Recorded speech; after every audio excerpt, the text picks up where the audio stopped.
দর্শক, যারা মনে করেন যে ব্রাক 770 ধানটি একটি বাজে ধান, এই ধানের চিটাই বেশি হয়, তাদের উদ্দেশ্যে আজকে ভিডিও। দেখুন, এটি হচ্ছে আমার নিজস্ব ক্ষেতের জমি, আমার নিজস্ব ক্ষেতের ধান। আপনাদের যদি সরজমি দেখে তাহলে বুঝতে পারেন। দেখুন, যারা বলেন যে ধানটা বাজে ধান, ধানের চিটাই বেশি হয়, তাদের উদ্দেশ্যে ভিডিও দেখুন। ধানের কোনো চিট আছে না, আপনারা নিজের চোখে দেখুন। দেখুন, একদম গোড়ার যে ধানটা সেটাও কিন্তু দেখুন, এটাও কিন্তু ধান। দেখুন, একদম গোড়া পর্যন্ত, আগা থেকে গোড়া পর্যন্ত সম্পূর্ণ ধানে ভরপুর।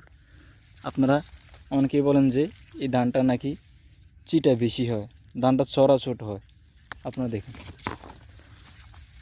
আপনারা অবশ্যই কিন্তু এই ধানটা আগামী মৌসুম, বড় মৌসুমে করতে পারেন আপনারা চাইলে। এই ধানটা কিন্তু হাওড়াও কিন্তু ব্যাপক হারে হয়ে থাকে, হাওড়া অঞ্চলে কিন্তু এই ধানটা ব্যাপক হারে হয়ে থাকে, এই ব্রাক 770 এই ধানটি। আমি কোনো কোম্পানির প্রচার উদ্দেশ্যে বলছি না, ধানটা আমি এবার করেছি, যার কারণে আমি আপনাদেরকে একদম সরজমিনে দেখানোর চেষ্টা করেছি। অনেকেই দেখেছি গ্রুপে বলি করেন যে ধানটা বাজে ধান, ধানের চিটা বেশি হয়, সেই কারণে মূলত এই ভিডিওটি করা। দেখুন কত সুন্দর ধান, মাশাআল্লাহ দিলে। দেখুন আপনারা।